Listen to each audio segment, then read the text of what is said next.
My life celebrates. You are good, you are good, you are good. We glorify your name. My heart will proclaim that you are good. Oh God, you are good. And we celebrate. My life celebrates that you are good. You are good. And I'll stay because you are good. And I promise because you are. And I shout because you are good. You are good to me. And I'll stay because you are good. And I'll dance because you are good. And I'll shout because you are good. You are good to me. And I'll stay because you are good. And just Maayong aga. Morning. Maayong aga sa tanan. Okay, so I'm so blessed to be here and to be a vessel of peace, be a vessel of power ng Ginoo. Sino dito excited na may gagawin si Lord? Amen. Alam niyo po, no? Blessed are those who had an expectation sa Panginoon. So every time ako po nasa gawain, lagi ako may expectation sa Lord. And God never fails. Sabi niyo nga po, God never fails. God never So ano man fails. po yung kahilingan niyo, panalangin po ninyo sa Panginoon, today, God will prove Himself to every one of us here. Amen po ba doon? Amen. So before I start, I just wanna call my co-pastor, si Pastor Aris, na manghihatag na atong testimony. So pwede po ba napalakpakan natin ang Ginoo? Diba? Parang ibigay niyo na rin ako. Thank you, Pastor Ronnie. Hallelujah! Shout, thank you, Jesus! Thank you, Jesus. Thank you, Lord. Palakpakan natin malakas si Lord. Grabe naman ang overflowing. Hallelujah. I'm excited no, to share my testimony sa inyo. Actually, this is my first time sa Bacolod, City of Smiles. Kaya ang gaganda ng mga ngiti ng aking mga igsoon ba? Igso. Kasi manwa. Utod. Mga kapatid, hallelujah. No? Actually, by the way, I'm Pastor Aris, no? Gusto ko pong i-share yung life testimony ko. Sige, pwede po ba natin ipakita yung kaninang picture? Thank you, Jesus. No, for 15 years po, no, ako po ay namuhay ng homosexual. Sige, yung dati kong picture. Thank you, Lord. No, for 15 years, I was living my life as a homosexual. No, ayun po ako dati, oh. Sino pong mag-aakala niyan? Magiging pastor to. No? Grace lang po ni Lord. Amen. Kaya kahit sino kayang gamitin ng Diyos. Kahit sino kayang baguhin ng Diyos. Amen. So 15 years po, no? Ganito po ang buhay ko. So bata pa lang po ako, broken family po. Galing po ako sa broken family. Grade 6 ako, grade 1, 6 years old ako, iniwan na kami ng tatay ko. Kinder ako po, no? Ang dami kong medal, akala ko proud na proud siya sa akin. Pero meron po habang pong natutulog ako, nung nagising ako, nakikita ko yung nanay ko, binubugbog ng tatay ko. Ganun ka-broken yung buhay ko. Tapos iyak lang ako ng iyak. Tapos, nagkakaroon ako ng galit sa tatay ko. Then, umuwi siya, umalis siya, iniwan niya kami, nag-ano siya sa panibagong asawa. No? Ang nangyari po, nagtanim ako ng galit sa tatay ko. And that time, kami dalawa ni ate, kumakain ako. No, kumakain kami parehas sabay. Tapos umiiyak kami parehas kasi ang kinakain na lang namin, chichirya na ulam. Tapos mainit na kanin. Tapos sinasabi ko, siguro kung hindi kami iniwan ng tatay ko, siguro hindi tayo magkakaroon ng ganito. Hindi ko maranasan yung sitwasyon na ganito kahirap. Tama po ba? No? Pag sira ang pamilya, masisira din po ang mga anak. No? Masisira din po yung kinabukasan nila. No, hindi ako nagkaroon ng father figure. No? Ang hirap kaya noon. Tapos iniwan kami ng tatay ko, grade 1 ako, grade 6 naman, iniwan naman kami ng mama ko. Grabe, no? Kasi nag-ibang bansa siya para may makain kami. And sobrang hirap ng buhay namin. Tapos, nagkaroon ako ng confusion sa identity ko dahil wala naman nagsasabi sa akin na tama to, ito gawin mo, mali ang ginagawa. Walang ganun. Walang tumayong magulang sa akin. Even ate ko, hindi ko close. Kuya ko, hindi ko close yan. Confused. Bakit ako nagkakagusto sa kaibigan ko? Bakit ako nagkakagusto? Ba't mas mahilig ako sa shorts? Ba't mas mahilig ako sa Barbie? Di ba dapat baril-barilan? Pero mas gusto ko, Barbie. At luto-lutuan. No? Ganun ka-confused. Ganun ako ka-confused, kapatid. Ako yan. Hanggang lumaki ako, gumraduate ako ng elementary. Tapos, tinanong ako ng ate ko. Kasi ang pangalan ko talaga, Aris Jason, no? Aris Jason. So, sabi niya, Son, kapag hindi ka umamin sa akin, ano ka ba talaga? Hindi ka makakalaya, sabi niya. So, kapag hindi daw ako umamin, daw makalaya. Kaya sabi ko, siguro nga bakla ako. Kasi ininsulto ko ng mga kapatid ko eh, tsaka yung mga kaibigan ko. Sabi, bakla. Pero hindi ko naman alam ibig sabihin. So, that's the time na nagkaroon ako confusion and boldness para sabihin sa kanya na eto ako talaga, ate. Siguro nga bakla ako. No? Then nagkaroon ako ng false freedom. No? Nakalaya lang ako sa mundo. Nakalaya lang ako sa nararamdaman ko. Kaya that time, kaya ko nang mag-shirt ng maiksi. Hindi na ako natatakot kapag nakikita ko ni Lola. Di ba? Pag mga ganyan, kailangan po magtago para hindi ka tanggalin yung mga makeup. Pero, nagkaroon po ako ng false freedom. Dahil po, akala ko nakalaya lang ako sa ano ko.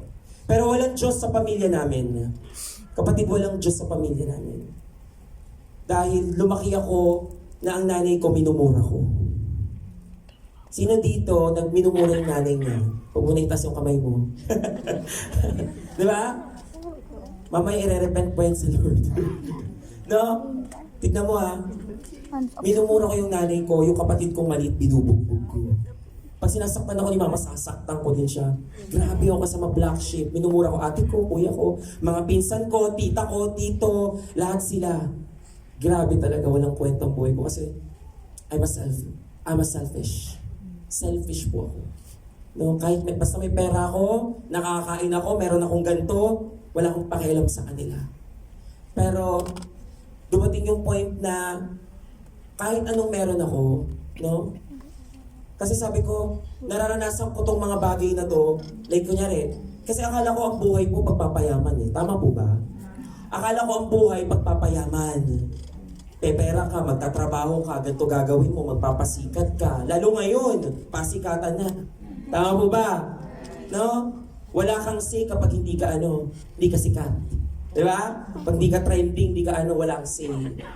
No? Ganun ng pride eh. Ganun ang pride ng mundong to. Pero sabi ng Bible, mga kapatid, what shall a prophet a man if he gains the whole world, but he loses his own soul? Anong kahalagahan na makuha mo man lahat sa mundong to, pero mapapahamak naman ang iyong kaluluwa? So, mas mahalaga po ang kaluluwa mo, no? Ang nakikita ng Diyos sa'yo is precious. Your soul is precious in the eyes of God, in the sight of God. Kaya ano pang pagpapagal mo? Trabaho ka ng trabaho, wala ka naman palang Diyos. Anong kwenta nun? Kaya napakahalaga na nandito ka ngayon. No, walang aksidente na naririnig mo to ngayon.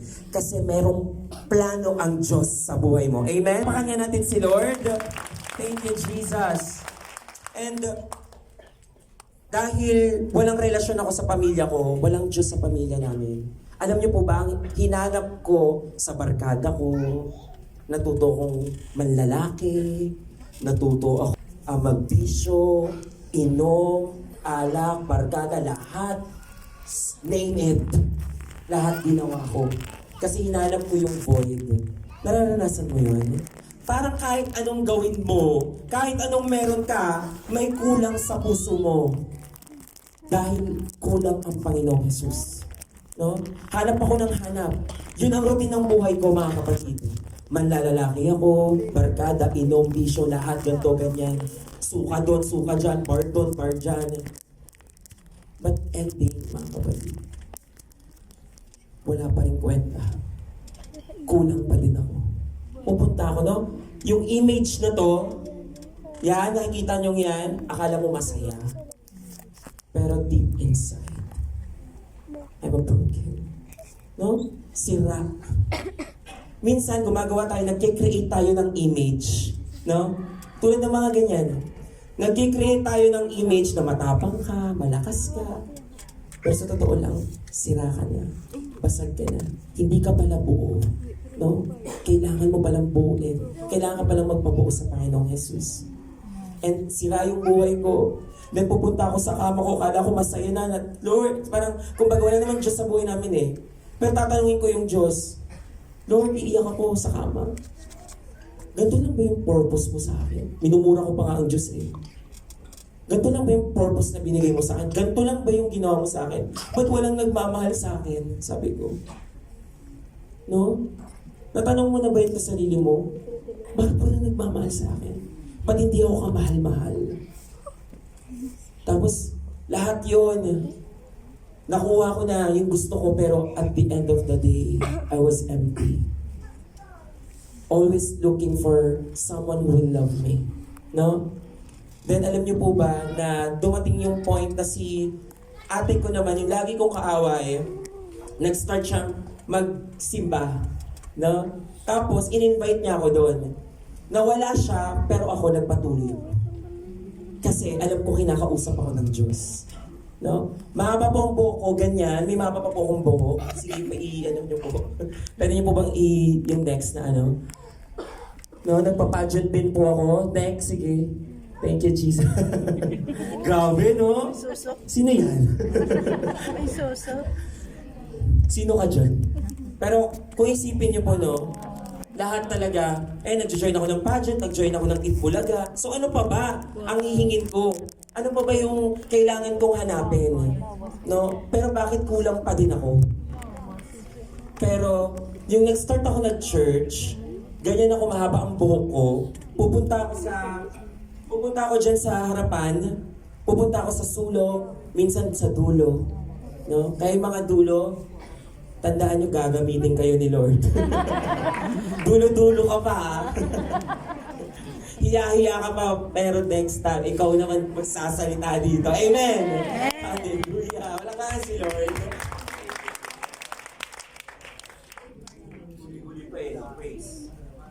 Praise. No? So, ako, sabi ko, bakit nararamdaman ko yung Lord dito? Bakit parang kilala ko ng pastor? Sabi ko, may nagsabi ba na, bakit alam niya yung buhay ko? Sabi ko, ba't alam niya yung buhay ko? Kilala ba ako ng pastor? May nagsabi ba ng storya sa akin? Pero alam ko, kilala ko ng Diyos. Iyak ako ng iyak. Pero dumating sa point, mabait lang ako pag Sunday. Sino dito mabait lang pag Sunday? Pero Monday to Saturday, inom, lalaki, bisyo, barkada, name it. Walang pagbabago. No? Hindi talaga totally surrender. Kaya hindi magamit. No? Amen? And sabi ko, Lord, pagod na ako. Ayoko na. Lahat na ginawa ko pero empty pa din ako. Then ginamit ng Lord, no, na-encounter ko po ang Panginoong Jesus. Ano po ba sa church na yon? Habang nagsasabi ng about sa cross, nakita ko yung pag-ibig ng Diyos sa akin. Kung gaano ako makasalanan. Na dapat deserve ko, ako yung pinapako, ako yung sinasaktan, ako yung binubugbog, ako yung minumura, ako yung dinuduraan. Lahat, deserve ko yun, dapat ako yung Lord. Pero kinuha ni Jesus. Yung the grace, yung the greatest exchange, no? Na kinuha lahat ng kasalanan mo ni Lord, hindi ka mahihirapan, ako anak, kasi ganun kita kamahal. Ang sarap nun. Tapos iyak ako ng iyak. Hanggang pinakita na sa akin ng Lord, yung dapat kong patawarin. Pinatawad ko yung nanay ko, lalo yung tatay ko. Galit na galit ako sa tatay ko. Hindi ko siya mapatawad, pero sino ba ako para hindi magpatawad? Ako lang naman na sobrang makasalanan, kinakabagan ng Diyos. Kaya sabi ko, Lord, pinapatawad ko ang tatay ko. Pinapatawad ko nanay ko, lahat ng nakasakit sa akin, kapatid ko, lahat ng mga naging lalaki ko, lahat yung pinatawad ko. Then habang nakadipa akong ganyan, habang nakaganto po ako mga kapatid, no? Ganyan. Habang umiiyak ako, niyakap ako ng Diyos. Nakita ko, naka-white robe siya. Mahaba yung buhok niya. Tapos yung ulo niya na sa akin nandito. Tapos yung yakap niya ganito. Sobrang, wow. Never kong naramdaman yun sa magulang ko. Never kong naramdaman yun sa mga naging lalaki ko. Sa mga bisyo, kaibigan, ang kaibigan mo, hindi yan makikinig sa'yo. No? Never ka makakapag-share ng problema mo sa kaibigan mo. Puro inuman lang. Pero hindi ko yung naranasan. Pero yung yakap na yung pinapagaling ako ng Lord. Niyakap niya ako. No? Kahit makasalanan ako, pinatawad ko silang lahat. Then I saw a vision. Nakita ko yung Father God. No, nakaupo sa trono niya. Ang daming anghel sa paligid ko. Lahat sila nagpapalakpakan sa pagbalik ko. Tumatakbo ko sa Father. Hallelujah. And for the first time in my life, sabi ng Lord sa akin, "You are my son." Hallelujah. You are my son. Anak pala ako ng Diyos. At doon ko na-receive yung sonship. Doon ko na-receive, no? Na lalaki po pala ako. Na ang tagal kong nagpaloko sa image na yon. Nakala ko babae ako. Pero, lalaki pala ako. Then I decided to follow the Lord Jesus. Sabi ko, Lord, iiwan ko lahat. Kahit ang nanay-lanayan ko, super sirena. Pagtatawanan lang nila ako. Sabihin nila, lalaki ako, naging babae, naging lalaki. Baliw ako. Wala akong pakialam na, Lord. Ibibigay ko sa isa lahat. Pag uwi ko po, alam niyo po anong ginawa ko? Niyakap ko yung nanay ko.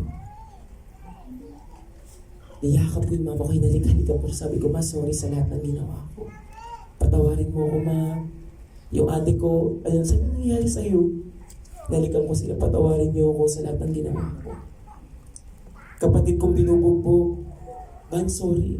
Patawarin mo si Kuya. No? Grabe talaga yung nag-overflow yung love.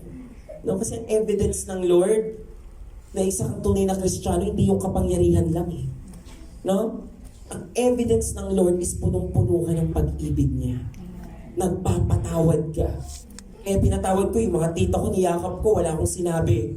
Lahat lang niyakap ko, iiyakan sila. Ano nangyari sa'yo? No, lahat sila nagtatanong. Kaya nagpagupit ako mga kapatid. Nagpagupit ako ng buhok.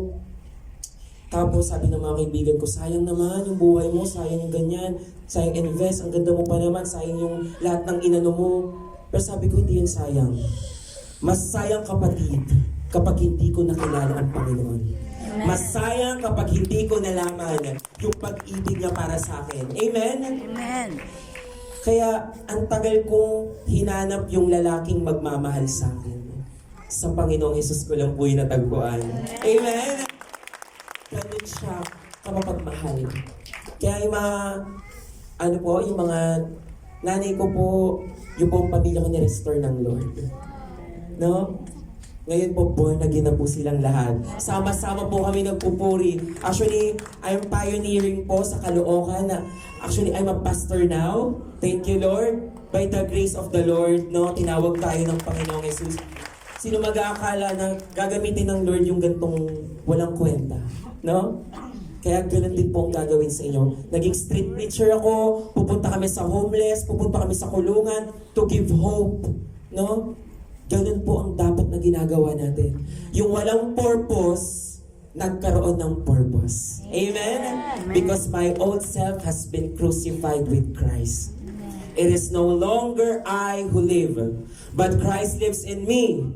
So I live in this earthly body by trusting in the Son of God who loved me and gave Himself for me. Amen?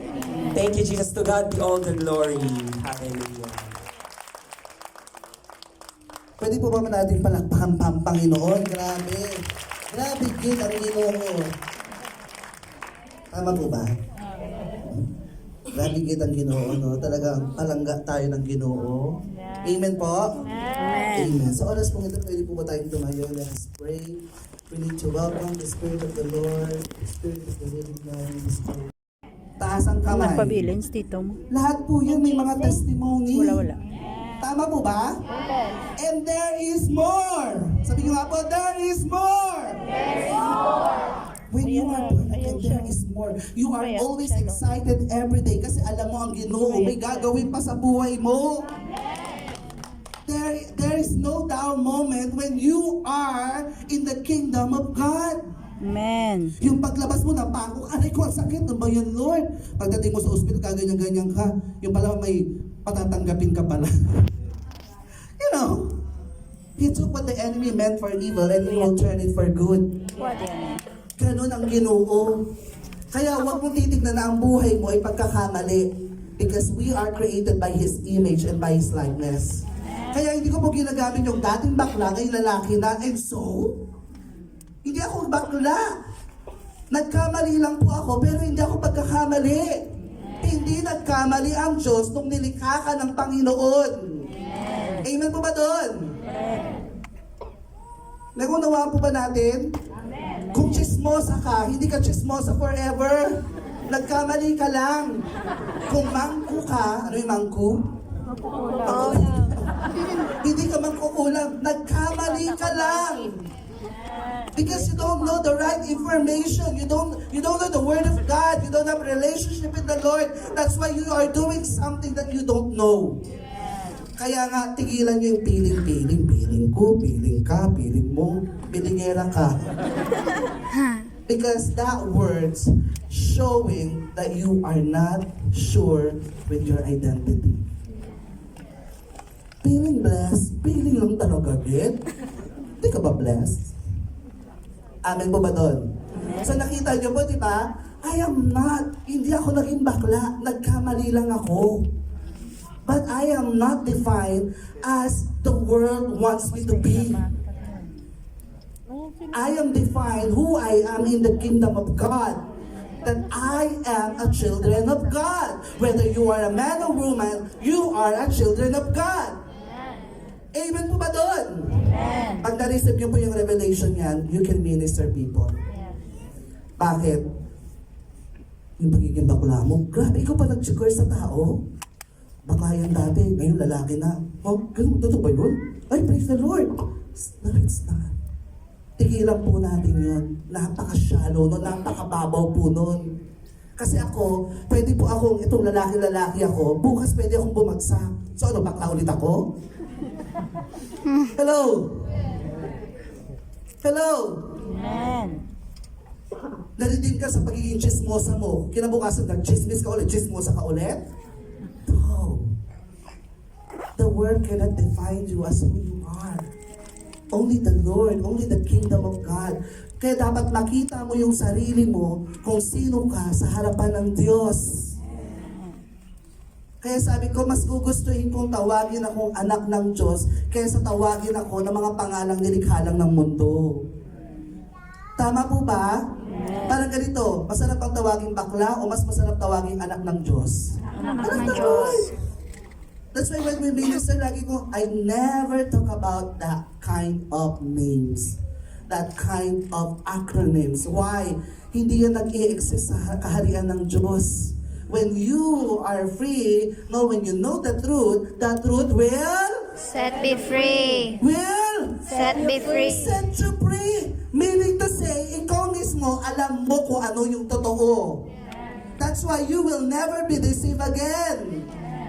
Eh, ang mahirap, ikaw ba'y nalito? Meron pong Q&A, sabi niya, litong-lito na ako. Bakit? Kasi meron ng 60 gender na sa school namin. Hindi ko na alam ang gagawin ko. Pwede ka na maging vlogger. Sabi ko, kalma lang. Ikaw muna tulog. Nalilito rin ako sa ginagawa mo eh.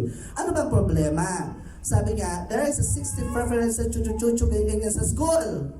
And each preferences, gender preferences, they are using the immunity inside the school. Like for example, you are ganyan nga. So, hindi mo pwedeng pagupit ang buhok ko because ayun ang ganyan. Ayun, ito si ate, naguguluhan. So sabi ko sa kanya, okay, Ikaw naman. ganito.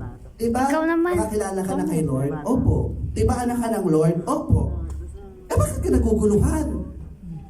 When you know the truth will set you free. And this kind of situation, hindi na yan bago because you know that the world is under the hands of the enemy. Labanan po dito. Amen po ba doon? But when you know your identity in the Lord, you will never go wrong. Amen. You will never be deceived. Palakpakan natin si Lord. In every situation na meron ka ngayon, no, laging there is a way out. There is a door of way out. Amen po ba doon? Amen. Sa finances ba, naguguluhan ka? Sa looban ng pamilya mo, naguguluhan ka? Sa trabaho ba, naguguluhan ka? Gulong-gulo ka na rin ba sa isip mo, sa sarili mo? Well, the Lord provides a door for you to way out. Ano yon? Your identity in the Lord. Amen. Kaya nga malakas ang loob namin na magturo, not because of what we have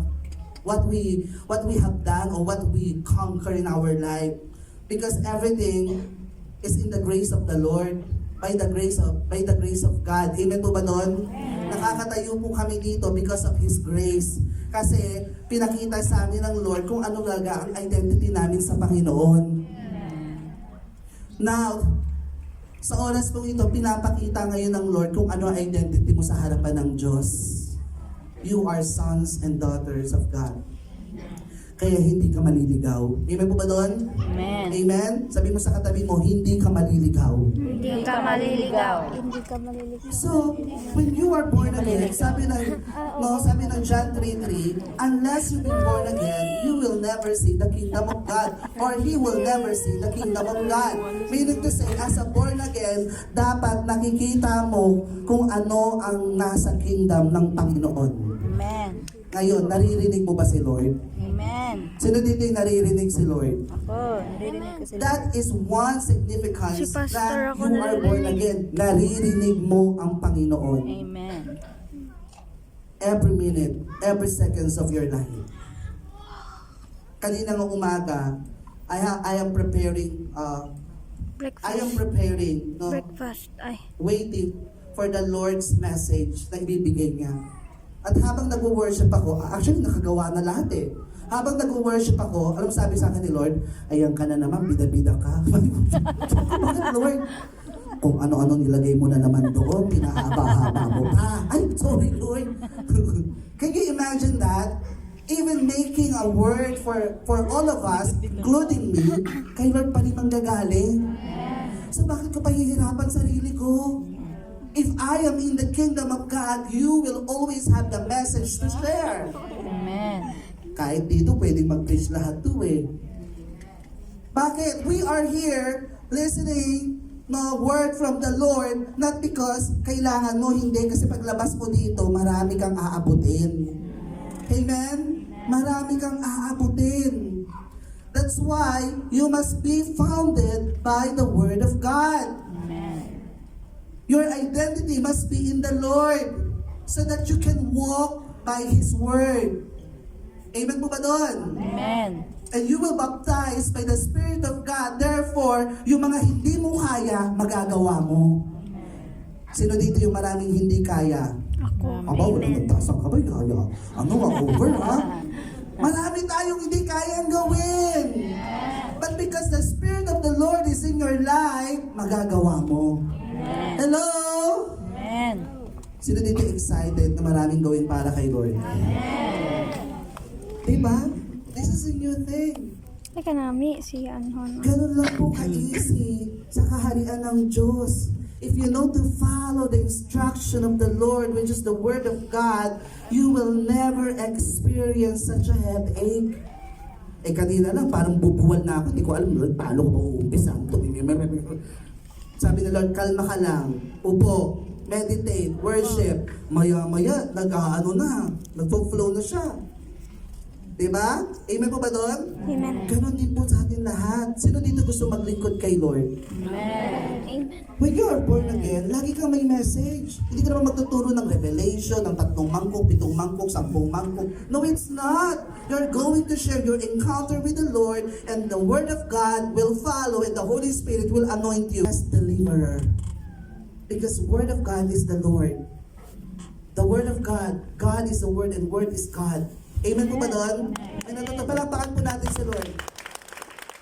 Kaya in evaluation, ano man po yung pinagdadaanan nyo, go to the Word. Go to the Word of God. Do not make a decision out of your emotion. Amen po ba doon? Amen. Because the Word of God will lead you.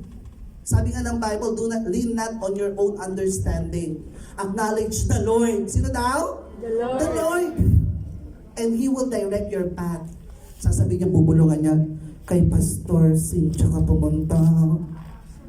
Ay, hindi, ayoko doon. Hindi naman kami close doon eh. Marunong ka pa sa akin. Minsan kasi ang dami nating alam eh. Alam mo yun, minsan nag-pray ka, pero ang dami mo naman solusyon. Ba't ka pa nag-pray? Pray, pag-pray mo nga ako, itong pinag-pray. Pagkatapos, mahihari kaya yun? Try ko nga sa isa, dito naman. Second Hindi po opinion. ganon. Amen po ba doon? When you receive the word from the Lord, the Holy Spirit will confirm it to you. Amen po ba doon? Amen. And the Holy Spirit never go wrong. Sino dito gusto makalaya? Diba? Lahat po tayo, kahit ako imposible araw-araw. Araw-araw, meron tayong pinagdadaanan. Amen po ba doon? That's why, no, every day of your life must be submit to the Lord. Kahit ka sa pag-share ng Word of God eh. Diba? Ano tayo, evangelize tayo. Alam ko na yan, Romans 6:23. Kapera, kasalanan ka ba tayo? Tumanggal ka. Psst! Yun na yun? Hindi po. You must ask the Holy Spirit. Holy Spirit. There was a time nag-counsel ako ng isang confused, no? Ay, alam ko na yan, Lord. Jeremiah 29:11. Pero pagdating ko doon, when I asked the Spirit of God, iba. Ay, Lord, parehas naman kaming bayad dati yun, ha? Sabi mo, ay, hindi pala, Lord, sorry, hindi mo pala sabi. Parehas kami na pinagdaanan yan dati, Lord, ha? Pero bakit iba? Because I have created you unique. There's a uniqueness in each and every one of us. Amen po ba doon? And there is no familiarity in the kingdom. Kaya araw-araw, excited ka. Ano kayang sasabihin ni Lord? Hindi yung, alam ko na ito, ay, over. No, it's not. Kaya tingnan mo, walang nangyayari sa buhay natin. Bakit? Familiar na lang. Yung pag-upo mo dyan, tatak na yung puwet mo dyan sa upuan. Familiar na lang eh. Hello? Kaya hindi pa binibigay yung kabila eh. Kasi hindi ka pa makalaya. Sino dito po yung nakakalaya? Amen po ba doon? Amen? Amen. In the kingdom of God, they always love the truth. Ang sakit-sakit. Kaya sabi ko nga, nagpapasalamat ako sa lahat na nag-correct sa akin. Ang tapang mo, friend. Kasi kung wala si Lord sa'yo, lagot ka sa akin. Ibig sabihin, nagko-correct sa akin, na-acknowledge ko yung Espiritu ng Lord sa Kanya. Kaya sabi ko, Lord, kahit saan manggaling ang correction, I will always receive it by humility. Because it is you who correct me. Correction is our protection. Palakpakan natin si Lord. Amen po ba doon? Hindi natututunan po ba? They have reverence fear to God. The reverence fear must be in your heart always. Amen po ba doon? Remember Solomon? Sabi ni Solomon, isa lang ang hihiling. Yun na. Yun ang hiniling ni Solomon. Pero sabi ng Ginoo, dahil yan ang hiniling mo lang at hindi ka humiling para sa sarili mo, ibibigay ko ito. Pero nung binigay pala yun ni Lord, it is a test. Why? Favor, breakthroughs, blessing can be dangerous if you are not connected with God. Remember, Solomon? Sabi ng Bible, sabi ng komentary, hindi na naisulat lahat ng ginawa niya kasi sa sobrang dami ng kasalanan niya. So sabi ko, Lord, ang wisdom and knowledge pala, hindi kayang panatilihin yung pag-ibig ko sa iyo. Kasi nawala ang reverence kay Solomon eh. Sa tingin mo, kung may takot si Solomon sa kanya, mangyayari yon? Magkakasala siya kay Lord? Alam mo kung bakit ka nagkakasala kay Lord? Nawawala na yung reverence. You are overwhelmed in the ministry. You know what? The ministry is a form of blessing sometimes today. Na para madidisip ka sa ministry, wow, ang daming ministry. Si Pastor Ronnie punta doon. Si Pastor Ganyan punta doon. Wow, grabe, bless na bless ka. Pero pagtapos, ano na ginagawa? Masturbation, pornography, greedy. self-entitled, mayabang, arrogant. Kaya umiyak ako kay Lord eh. Sabi ko, Lord, kung magiging ganun ako kay Solomon, wag na lang, Lord. I would rather sit there and listen. Amen. Amen. May natututunan po ba? Kaya sa buhay po natin, be careful of what we are asking for the Lord. Amen. Kasi pag binigay sa iyo ng Panginoon and you are not prepared for it, it can be dangerous. Kaya alam mo po, nagpapasalamat po ako sa Lord sa buhay ng pastor ko. Dahil dinisciple niya po ako ng maayos. Naging matapang siya na i-correct ako, i-prune ako, i-mold ako, kahit sobrang sakit. Why? It is our ultimate goal to love God, and through His love, through our love for the Lord, therefore you are willing na magpa-disciple, you are willing to read the Bible, you are willing to submit, you are willing to be correct. Alam niyo po kung bakit? Marami pong gifts ang kayang ibigay ng Diyos, pero ang totoo, pag sira ang character mo, baliwala yan. Maraming may gifts, diba? Pero ang tanong, ayos ba ang character po natin? And now I see myself that I am preparing the altar, and the altar which is us. We are so busy in the kingdom, pero yung altar, nadumihan na. Hello? Hello? Correct. Diba? Imagine mo, nasa ministry ka, pero yung ugali mo hindi nababago. Hindi, alam niyo no, at ito pa ha, ang pinaka-dangerous po, yung hindi mo na makita yung ugali mo. At ang nakikita mo na lang yung ugali ng iba. You have to go to the Lord. Kaya nung nabasa ko yung kay Solomon, sabi ko, Lord, mas okay na hindi ako gano'n. Mas okay na walang pabor. Kasi alam ko, when I have the reverence of God, sabi nga, the fear of the Lord is the beginning of wisdom. So if you have fear in the Lord, then wisdom will follow. Amen po ba doon? Ano pa? They always pursuing plan over their life. Hindi sila maru. Ano yung maru? Okay.